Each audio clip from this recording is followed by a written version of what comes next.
This is a video featuring astronomical images I've been able to capture with my smart telescopes. For some background on my history with astronomy, my equipment, etc., please see the introductory video to this series, link at the top right of your screen.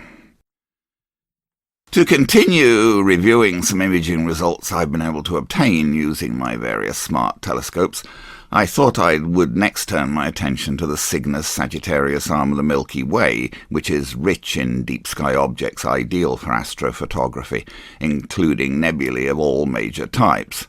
In my previous video, I covered the objects further north in and around Cygnus. In this video, I will be continuing with more southerly objects in this Milky Way arm, mostly down around Sagittarius. These are the smart telescopes that I currently own and work with, and I will be showing images here captured with every one of these scopes. However, there will naturally be more from the scopes with which I feel I've had the best success. Here's a general view of the whole Cygnus Sagittarius arm region, as it might be seen in the small hours of a spring morning. This area continues to be observable progressively earlier on summer nights, and parts of the area can even be observed in midwinter. I've ringed and named in red each of the objects whose images I'll be showing. Since covering all of those objects would likely make one video too long, I split my coverage in two. I covered the more northerly objects in the red rectangle here in my previous video, and in this video I'll be showing images of the objects seen in the green rectangle here. Going in a bit closer, here's that lower area in more detail, and here I've inserted miniatures of some of my own images where the objects I'll be showing are located. I've added one extra object, the Egg and Nest Nebula combination, which I imaged whilst preparing this video, as it does fit in with this observing area.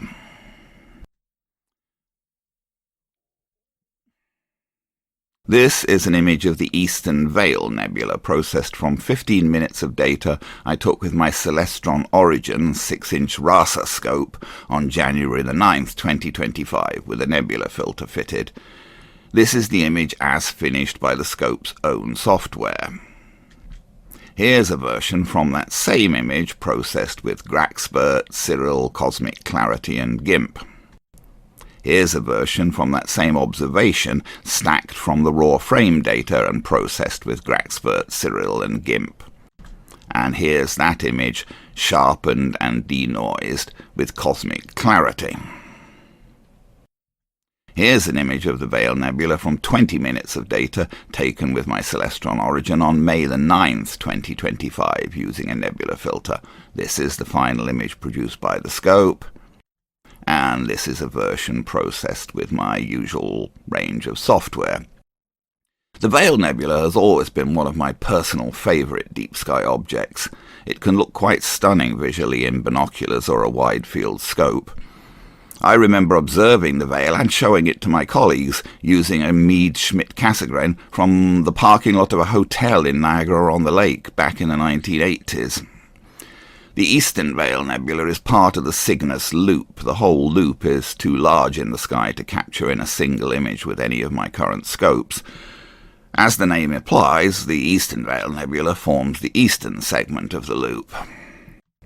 And here's an image of the Western Veil Nebula, the western segment of the Cygnus loop, processed from 20 minutes with the Origin on May the 9th, 2025, again with a nebula filter.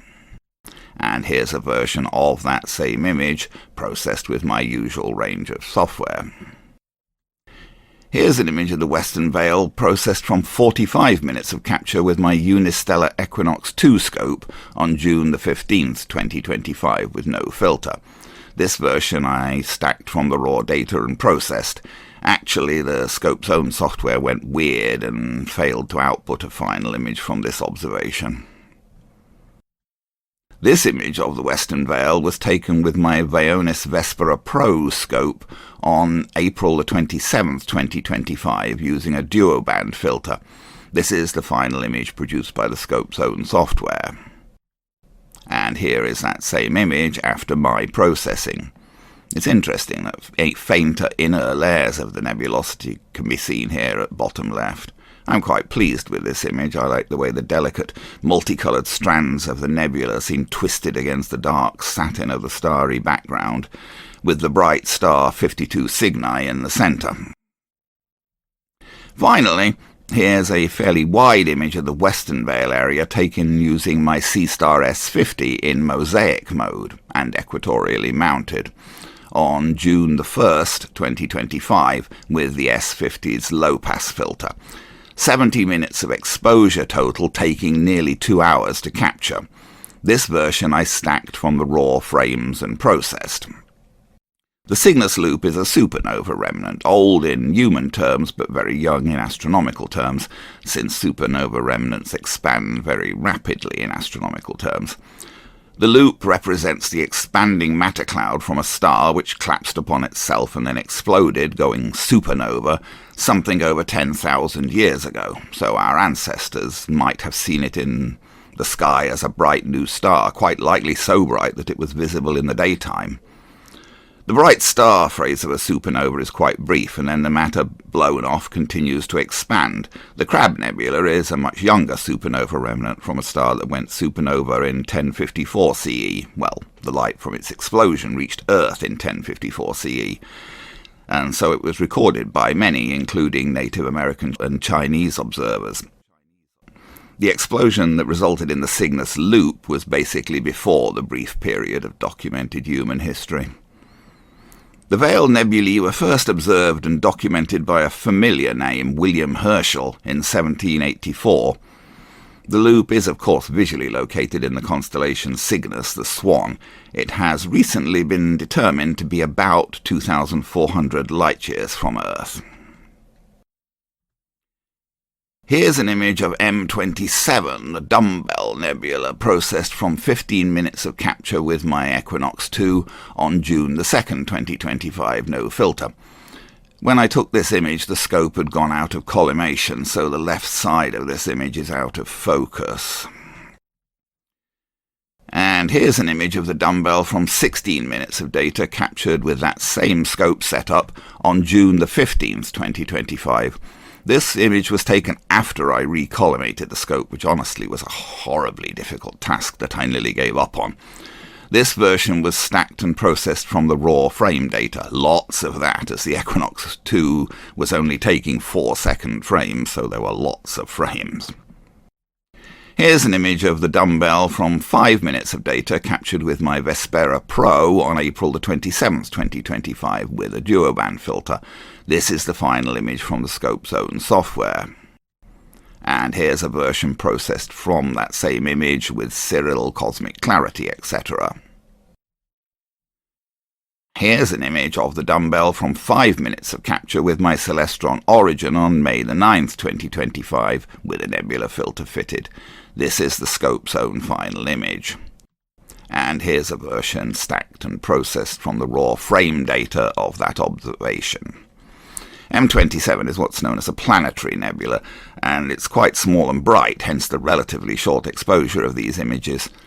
Planetary nebulae are another example of the ways stars end their lives. They're formed when a red giant star's nuclear reactions slow down late in the life of the star, and an expanding shell of matter is ejected into space, glowing under stimulation from the star's remaining radiation. Like supernova remnants, planetary nebulae are relatively ephemeral by universal standards, lasting for only a few thousand years. It is estimated that the Dumbbell Nebula started to be emitted by its star about 10,000 years before the way we see it now, and we're currently seeing it the way it was 1,360 years ago, as it's located 1,360 light-years from Earth. Visually, M27 is seen in the constellation Vulpecula, the little fox. As it's quite bright, it's fairly easy to observe, though it is quite small. It's first known to have been observed and documented by Charles Messier in 1764, and he included it as the 27th object in his catalogue of non-stellar objects. It's called the Dumbbell Nebula because the faint upper and lower nodes of the nebulosity are not visible in small telescopes and binoculars, so the bright portion of the nebula shows up as shaped like a short dumbbell. The Dumbbell is the largest and brightest planetary nebula in our sky. Now, this is a rather less well-known object. This is an image of the Cloud Sculpting Star Cluster from 30 minutes of capture with my Celestron Origin on May the 20th, 2025, using a nebula filter. This is the final image from the scope. And here is a version stacked and processed from that same frame data. Quite a difference. Open star cluster NGC 6823 is about 50 light-years across and lies about 6,000 light-years from Earth. The surrounding emission nebulosity is designated NGC 6820, also sharpless 286. There is some reflection nebulosity around the bright central stars, but this doesn't come up well in this image as a narrowband filter was used. There are very marked dark dust lanes obscuring the emission nebulosity. This nebulosity was first observed and documented by German astronomer Albert Mart in 1864. It is seen in the constellation Vulpecula, the little fox. Here's another image of a somewhat less well-known object. This image shows the Egg and Nest nebulae from 20 minutes of capture with my Celestron Origin on June the 23rd, 2025, with a nebula filter fitted. The egg is quite visible at top centre in this final image from the scope's own software, but the fainter surrounding nest nebulosity can barely be seen in this version. However, here's a version stacked and processed from the raw observation data. There's rather a lot of noise on the left side of the image, but I didn't crop that out as I wanted to keep as much of the nest nebulosity as possible.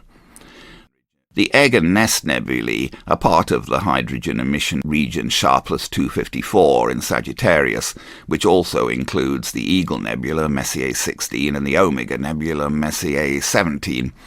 The Egg and Nest are fainter, especially the Nest, and weren't first observed and documented until well after Messier's time. The Egg, designated GUM 85, is the bright spot of nebulosity at the top of the image, with the Nest, designated GUM 84, being the faint surrounding nebulosity, which is quite hard to bring up in images and probably not visible at all optically in small scopes. This is an interstellar hydrogen emission nebula stimulated by radiation. However, it doesn't seem to be known why the Egg region is so much denser and brighter. Here's an image of M16, the Eagle Nebula, processed from about 20 minutes of capture with my Equinox 2 4.5-inch reflector on June the 2nd, 2025. Again, the scope had gone out of collimation for this session, so the left side of the image is out of focus. Here's a version stacked and processed from that same observation data. The left side is still a mess because of the collimation issue. Here's an image of the Eagle Nebula from about 18 minutes of capture with my Vespera Pro on April the 27th, 2025 with a duoband filter. This is the final image from the scope's own software. And here's a version from that same image processed with Cirrel, cosmic clarity, etc. Much more extent of the nebulosity visible after processing. Here's an image of the Eagle Nebula from 15 minutes of capture with my Celestron Origin on May the 9th, 2025 with a nebula filter.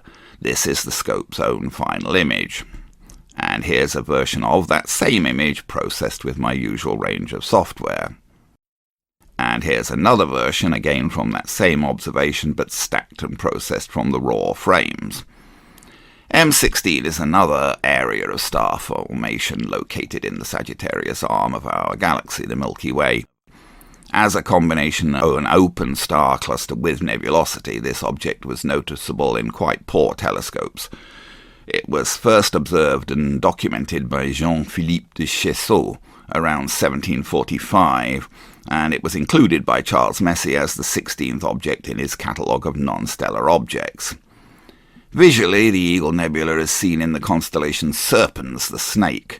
Physically, M16 is located about 6,000 light-years from Earth.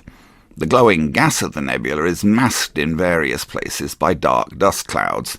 The area where the bright centre of the nebulosity is masked by looks rather like a small dark chair is known as the Pillars of Creation, based on spectacular images taken by space telescopes showing details of the dark dust masses against the glowing nebulosity. More conventionally, the overall nebula is known as the Eagle because of the general shape, though honestly it looks more like a bat than an eagle to me. But here's an image of M17, the Omega Nebula, from about 18 minutes of capture with my Vespera Pro on April the 27th, 2025, with a duoband filter. This is the scope's own final image. And here's a version of that same image processed with Cyril, Cosmic Clarity, Graxpert, etc. Here's an image of the Omega Nebula M17 from about 20 minutes of capture with my Equinox 2 reflector on June the 2nd, 2025, no filter. Again, the scope was out of collimation for this session, so the left side of the image is very fuzzy. Here's an image of M17 from 15 minutes of capture with my Celestron Origin on May the 9th, 2025, with a nebula filter. This is the scope's own final image. Here's a version processed from that same final image, and here's a version stacked and processed from the raw frame data. The Omega Nebula is an H2 emission region in the constellation Sagittarius. It was discovered by Philippe Lois de Cheseaux in 1745. Charles Messier catalogued it in 1764. It is also known as the Swan Nebula, the Checkmark Nebula, the Lobster Nebula, and the Horseshoe Nebula. The Omega Nebula is between 5,000 and 6,000 light-years from Earth, and it spans some 15 light-years across. It is considered one of the brightest and most massive star-forming regions of our galaxy. The first attempt to accurately draw the nebula as part of a series of sketches of nebulae was made by John Herschel in 1833 and published in 1836. A second, more detailed sketch was made during his visit to South Africa in 1837. This is an image from about 7 minutes of capture with my Dwarf 3 on April the 17th, 2025, using the Dwarf's Astro filter.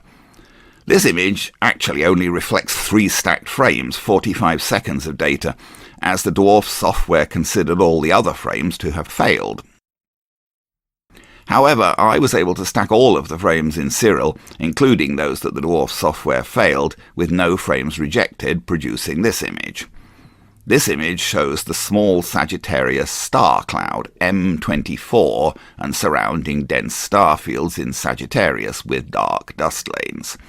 The small Sagittarius star cloud is, as its name implies, a particularly dense region of stars in the constellation Sagittarius, the Centaur Archer. It is, in fact, the densest region of stars readily visible from the northern hemisphere. Charles Messier catalogued it as the 24th entry in his catalogue of non-stellar objects, hence it is also known as M24. He described it as a large nebulosity containing many stars, in French, of course. Actually, there's very little real nebulosity in this region, just many, many stars, all located in an arm of our galaxy, the Milky Way. In fact, the most visible nebulosity here is dark nebulosity, clouds of interstellar dust creating apparent black gaps in the star cloud. This star cloud is located about 10,000 light-years from Earth and is over 600 light-years across. Here's an image of M20, the Trifid Nebula, processed from about 12 minutes of capture with my Equinox 2 reflector on June the 2nd, 2025, with no filter. This image is fuzzy on the left side again due to the scope being out of collimation. Still, the combination of reflection and emission nebulosity came out quite well. Here's a version stacked and processed from the raw data of that same observation. If anything, the collimation problem looks worse in this version, and I don't think I've adjusted the colours very well.